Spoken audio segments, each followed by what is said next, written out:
Garry Kasparov is one of the greatest players of all time. The best players tend to have a favourite tournament. For Garry Kasparov, this is Linares. Garry has won this tournament an incredible 9 times. In 1990, 2, 3, 7, 9, 2000, 1, 2 and 5. But in this video I want to take you through the journey for when he won Linares in 2005, his 9th victory. Let's see how he did it. This is a double round robin. You play each player twice, once with white and black. The other players are Topalov, Anand, Vallejo, Adams, Pons and Kasimzhanov. If it's your first time here, hello, this is William. Let's begin. Let's see how Garry Kasparov won Linares back in 2005. Timestamps are below for you to move around the video. I will take you through a few of his best victories. At the end, I will show you the final table, so stick around for that. First game I want to show you is between Vallejo Pons 2686 and Kasparov 2804 back in 2005. Knight f3 d5, d4 e6 c4 and take. We have the Queen's Gambit accepted. e4, white gets the center. He wants to get his pawn back straight away, so black defends it with b5. But now white breaks up the structure with a4. Black defends his structure with c6. Take, take, b3. White continues to break up the structure. Bishop b7. You attack my pawn, I attack your central pawn. Take, take, take, and knight f6. Bishop e2, bishop e7, castle, castle. Knight c3, you attack the bishop, so you want to drop it back. Bishop b7, bishop f4, and bishop b4. If white defends it with rook c1 or queen c2, then you can take and go knight d5. Example, queen c2. Take, take, knight d5, attacking both queen and bishop. And then you move away, take, take, the game goes on. So that's why Vallejo put his knight on the edge, knight a4, to plan to come into c5. Knight d7, you stop that. Queen b3, you attack the bishop, and knight d5, cool move. Defend the bishop, but you also attack white's bishop. Bishop goes to g5, attack the queen. Bishop retreats to e7. This bishop is very strong, so Garry wants to offer a trade with bishop e7. Vallejo says no. I've got more space, so I want to keep pieces on. He actually retreats the bishop all the way back to d2. One way to continue, maybe you trade and then go rook c1, so then something can come in on c5. But he chose to keep pieces on. a6, breaking up the structure. This is a huge decision. An absolutely huge decision. Because it does allow b6, and that's exactly what happened. If you take, I guess things are just getting hoovered off the board. Take, take.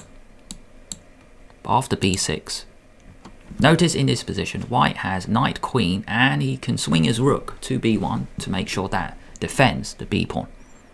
Black has 3 on it. Bishop c6, you cannot take. Because after take, you can take and go rook b1, but no. Even better, just go bishop a5, pin the knight to the queen, and that knight is going to drop. Bishop c6. Garry attacks the knight, so then this knight can take this pawn. Knight e5. Offering a trade. Take, take. Knight takes b6. This might be the move. Vallejo missed. Because now the knight attacks the knight, but also the queen attacks the bishop on d2. Do you remember a few moves ago, the bishop was here and now it is on d2 under attack. Knight takes b6, you attack the rook, and here we go. This is the first cool moment of this game, where Kasparov actually gives up an exchange, a rook for a minor piece. Queen takes bishop, take. He doesn't take the knight, takes the bishop. Leaving the knight in the corner, what is Garry saying? Well, if this knight is trapped, or really it doesn't exist, then black has 2 bishops against the rook. And that is fantastic compensation in this kind of position where it is open. Knight c7, queen takes e5, so he's got a pawn as well for the exchange. Queen g3, offering a queen trade? No, queen f5. Rook takes a6. Bishop e4. Rook attacks bishop, so bishop in the middle. Rook a7. Bishop c5, attack the rook. Also facing the king. Rook a5, a blunder. The reason it's a blunder is because it does allow this cool discovered check, but actually Vallejo was trying to calculate a few more moves than Garry, but it turns out it was the other way around.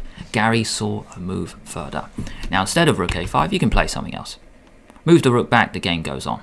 This knight is kind of out of the game, and black has two very dangerous bishops facing the king.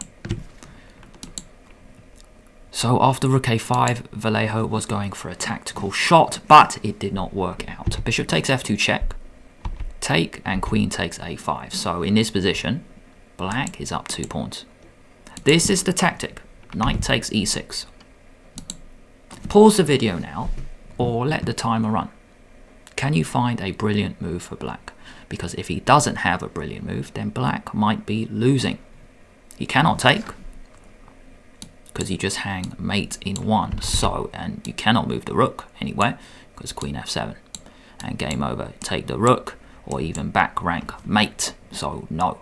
Can you see a brilliant move for black? Bishop takes g2. If you saw that, congratulations. And in this position, white resigned. If you take with the king, find a way to win the knight without taking the pawn. Queen d5 check.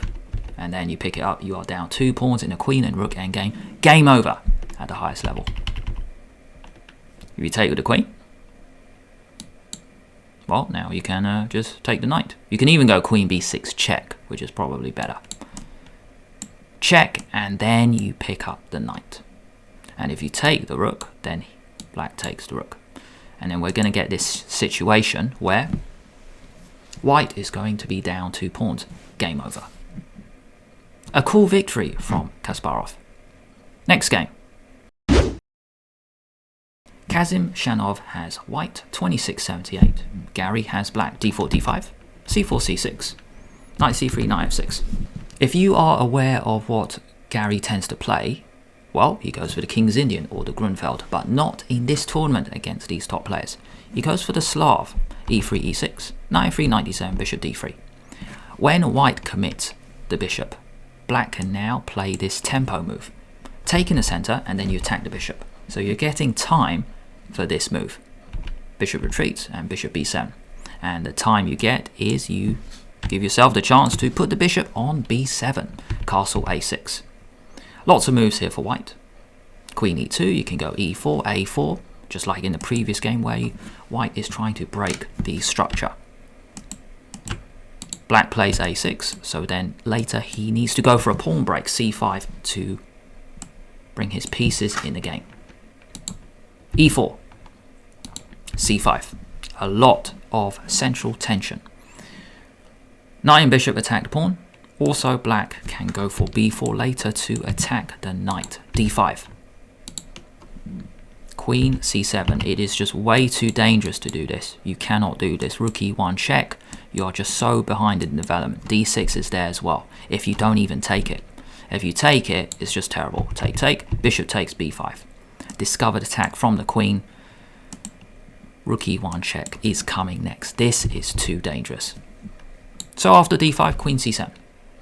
Is black getting ready to castle queenside? Maybe. Take, take. Bishop c2. c4. Getting your queenside majority rolling. This is a good strategy when you have one more pawn than your opponent on a certain side. Also, when c4 is played, you give yourself the c5 square for a knight or a bishop. Knight d4. This is one disadvantage to playing c4. Every pawn move, you could think of it as a weakness. You give your opponent that square. Knight d4 attacks the pawn, but knight c5. You defend your e6 pawn, also a rook can come to d8. Bishop e3, e5, attack the knight. Knight f3, bishop e7, knight g5. Coming into e6. Are there some tactics available for white castle? Has Kasparov blundered the exchange? No, he sacrificed it. Just like in the previous game. Giving up a rook for a minor piece in order to get a lot of control. Take, take, knight e6. Attacking queen and rook. Queen gets out of the way, take, take. Just like in the previous game. Bishops facing the king. White is also ahead in development. Knight d5. Important for white to try and trade a few pieces off. Takes with the bishop. And now goes bishop takes f2 check. King in the corner. Can't play rook f2. Because knight out of the way. Knight g4 is a great move. 3 on it. Queen. Knight. rook. That rook is going to drop. Queen takes, knight, check. And we actually have back rank mate.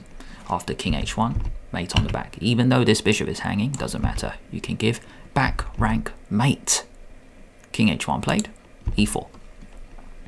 Queen e2, e3.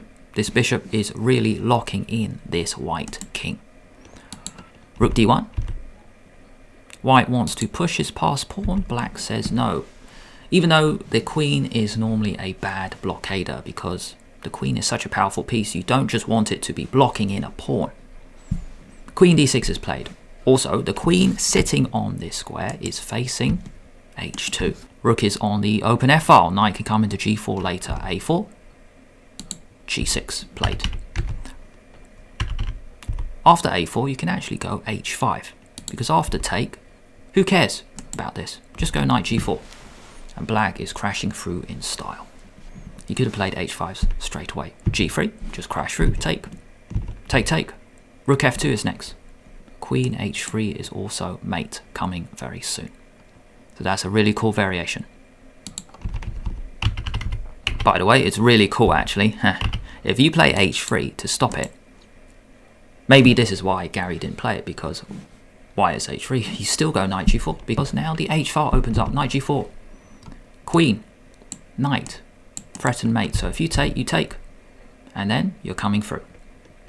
If queen takes, queen. Queen h6, check. Doesn't work because of queen h3. So going back, I made a mistake. After knight g4, when you take, you do not take. I thought you opened the h file, but white had this route to put his queen on h3. You go queen g3. That's how you open the h file. You actually sneak in on h4, and there's no good way to stop it.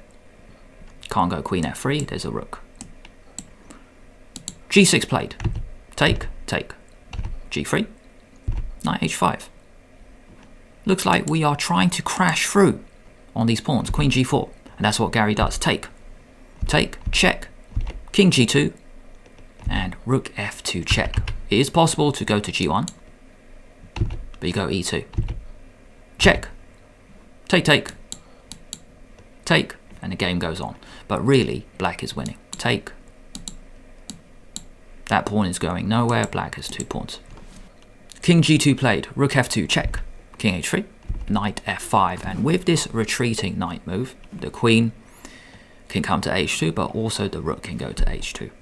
You're just surrounding the king. Rook h1 played.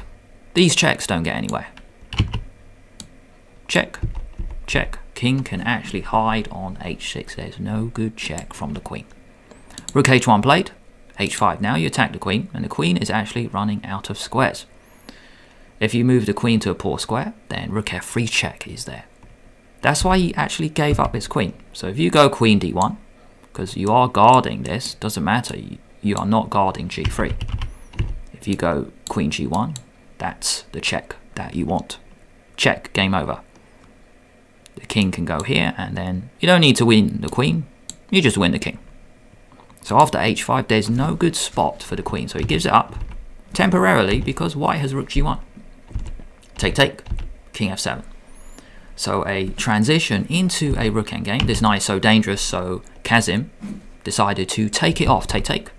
And with this position, black is totally winning. Black got a dangerous kingside attack, but white had to swap off a lot of pieces. But he's left with a lost endgame. 4 against 2, that pawn on d5 is going to drop. Game over. And in this position, Kasim resigned.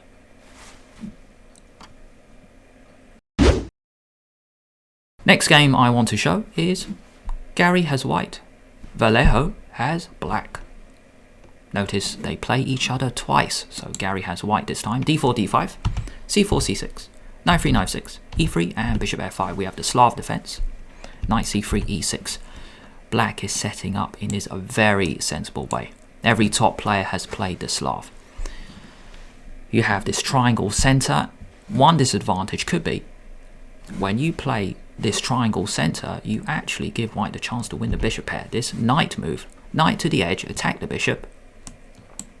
And in this game, white wins the bishop pair, bishop g6. Take, take. and bishop d2. So with this move, maybe white's got ideas of moving the rook, getting the queen out, or he can even castle queenside. So bishop d2 played, knight d7, rook c1, a6, and bishop d3. Remember this idea from the previous game. Garry had black, now he has white, and black can throw in this tempo move. You take in the center, you get a bit of time, because white has committed this bishop. Take, take, b5, bishop moves back, c5, attack the center. Black is opening up the position, which will be good for white because he's got the bishop pair. But black is really getting all of his pieces in the game. Bishop f3, attack the rook. Rook goes to b8. Knight e2. Nice move. Very nice move. Reroute the knight, so then if you take, knight takes d4, and this knight is so strong. That square belongs to white. Knight, rook, bishop all control the c6 square. So knight e2, cool move. Bishop d6, facing white's kingside, so you go g3. Put your pawns on dark squares in order to restrict your opponent's bishop. Castle, castle e5. Pawn break, just like we saw in the previous game. Garry had black in the Slav and he went for the pawn break of c5. But Vallejo, he's actually going for a double pawn break, c5 and e5. He wants something to happen in his favor. This is a terrible move because you go knight e5, you attack the bishop. Even the knight can come in to d3. Don't want to go d5 because e4, bishop g2, that pawn isn't really that strong. Even the knight can now come into d3 as we saw before. So Garry, he needs to open up this position in white's favor, and he does that by taking the pawn on c5. Knight takes c5, bishop b4. Rook, queen, bishop are all in the game. Rook and bishop attack this. The queen attacks this bishop. Well, the queen is on the d file. It is now useful. Queen b6. Knight c3. So Garry moved the knight to e2, but now he's put it back to c3 because things have changed. This pawn is no longer on e6. It is on e5. So he's going to come in on the d5 square. Knight b7. Good move from black because he wants to trade off white's dangerous bishop. Take, take. Knight d5. White's knight is very strong. So black trades. Take, take. We have a perfect bishop in the center of the board. Now, if there was a pawn on e4, it really is the perfect bishop. It is a perfect anchor. But does white actually put his pawn on e4? Not at the moment. Rook c8. Queen g4. Knight f5, queen e4. He actually sits his queen on e4 instead. Queen f6, rook d1. Knight d6, attack the queen. Queen b4, attack the knight. Rook d8. So these pawns on the left are weaknesses. So Garry goes for an effective pawn break, attacking that structure, which we also saw in the previous game. a4, a typical move to break it up. Take, take. Take, take. Knight b5. So black has traded a set of pawns and a rook. Knight out the way. The rook now attacks the bishop. Rook back to d1. Another possible move was rook c5, defending from the side. If you go queen e7, attack the rook. Queen c4. We have this huddle of pieces. They all defend each other. King g2, just improved the king. Rook c6. And with this move, if you played g6, then the rook actually plans to go rook takes g6, check. And then the a6 pawn drops. So rook c5 was one option. Rook d1, rook behind the bishop. Knight c7, bishop moves out the way. Rook d6. Queen d8 might be next. So it's really, black is saying, you're going to trade rooks on my terms, so then I put my queen on the d file. So good move from Vallejo. Take, take. Got a couple of weaknesses for black. Pawns on a6 and f7 are on light squares. The bishop can be very useful.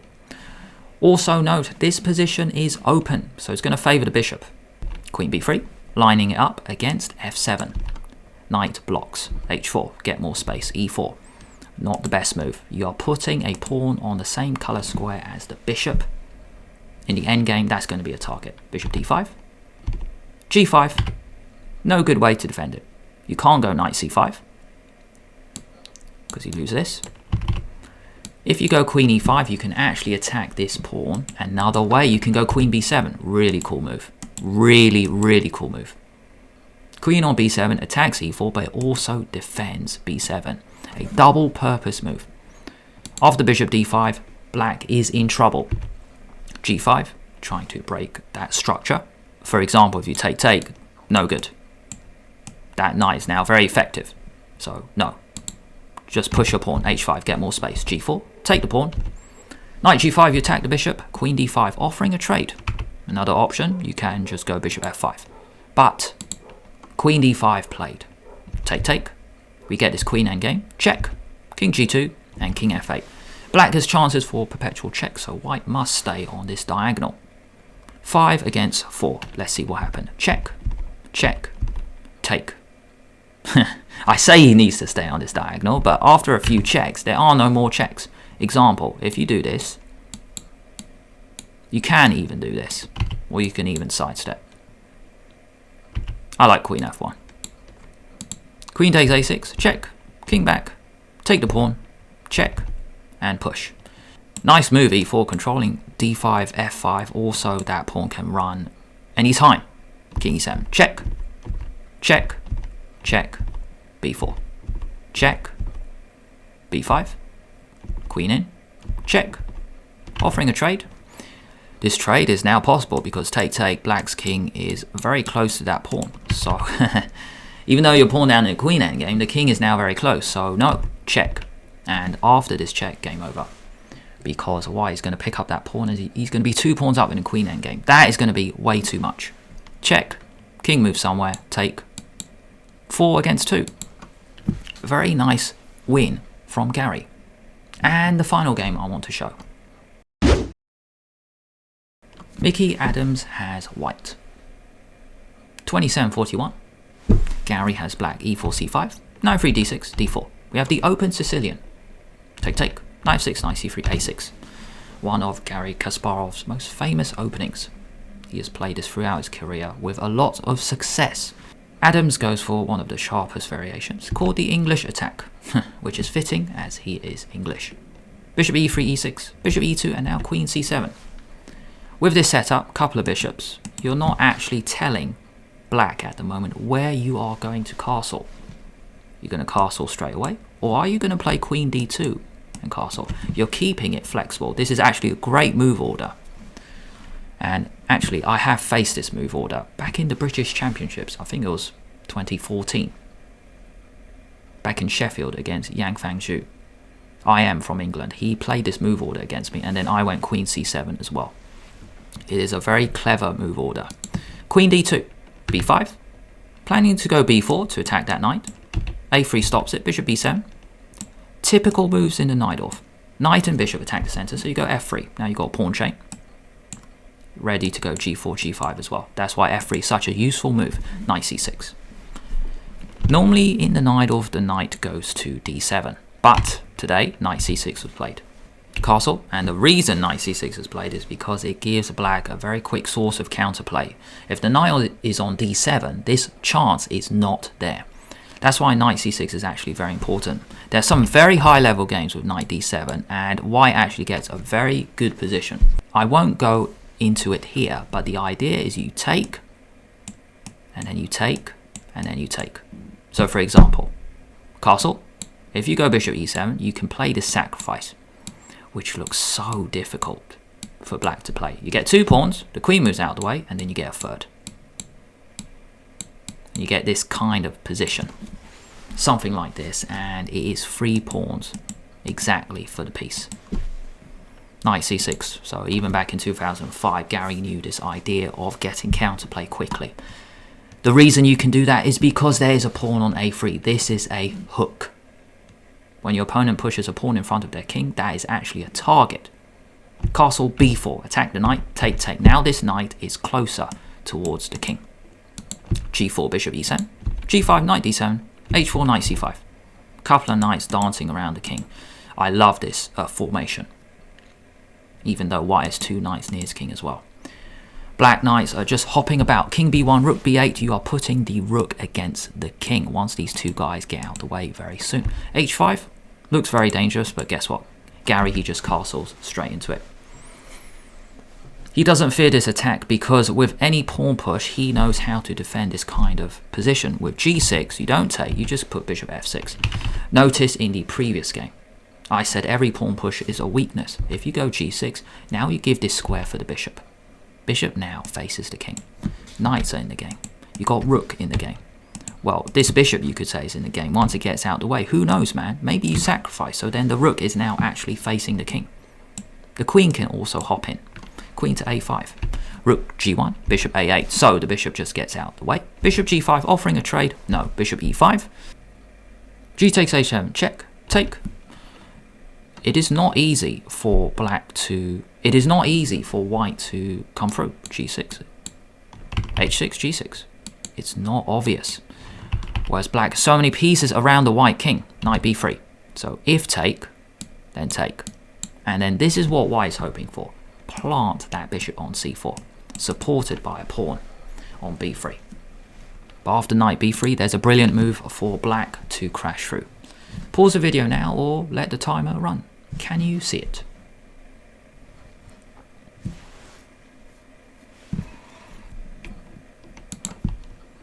The brilliant move is knight takes c2. This knight is only defended by a pawn, so it's time to crash through in style. Knight takes c2. If you take, you take. You are crashing through in style. But knight takes c5, this is the move. This is the move Garry had to see, because after take, you could take with the king. Now you're off the b file. King also defends the knight. Don't want to take this way because take. You're using the pin on the b file. So after knight c5, knight a3 check. King moves out the way. Queen takes c5. If you take, then take the bishop.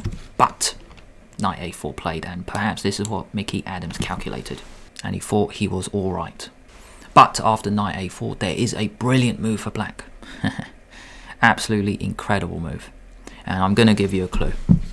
Notice, bishop and rook, they are attacking b2, but this knight is doing a good job. Defending b2, but also attacking the queen. Notice the queen also defends it.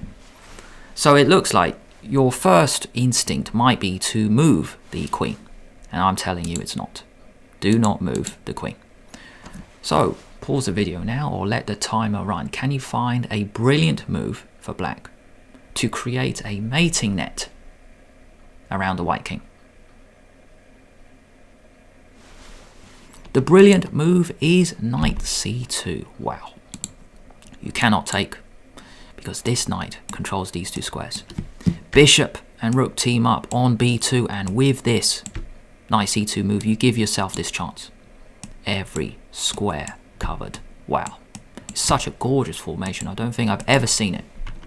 So after knight c2, black is totally winning. King actually gets off the a file. King a1. King b1, I mean, because now king and queen actually attack that knight. But queen a3, very flashy, still using this pin. With this move, you're going to cash in on b2. And white resigned. So let's just play on a little bit. If queen c2, rook c8, just make sure the queen no longer defends b2. If you do this, you can take on a4. And then you're coming in on b2 very soon. Game over. A crushing victory by Garry Kasparov. It's really nice the way he plays a Najdorf. No wonder he has inspired many other players to go for the Sicilian Najdorf in their own black openings. Here's the final table. I didn't show games against Topalov and Vallejo because most of them were draws. So let me just read out the scores. If he was playing each person in order, he went from 0.1, half out of 1, all the way up to 8 out of 12. So if we look at this table, it's like half out of 1, then he lost to Topalov, half out of 2, then 1 out of 3, 1.5 out of 4, 2 out of 5, 2.5 out of 6, and then he won a few. 3.5 out of 7, 4.5 out of 8, 5.5 out of 9, 6.5 out of 10, 7 out of 11, a draw, and then win as well, 8 out of 12. So that's how Kasparov won this tournament. Now, from this table, you can see Topalov, he got 8 out of 12 as well. But Kasparov, he won more games with black, and that was the criteria. Even though Topalov and Kasparov head-to-head, Topalov actually won that game, the criteria was the number of black wins. That's how he did it. That's how Kasparov won Linares back in 2005. Because you watched until the end, I hope you enjoyed the video. By the way, Here's YouTube's recommendation for what to watch next. But if you don't like that option, you might enjoy another long journey video. Newest Grandmaster from France. Who is Maurizzi? Or you might enjoy another kind of video, a bullet video, much shorter. Checkmate Carlsen in 30 seconds. Thanks for watching.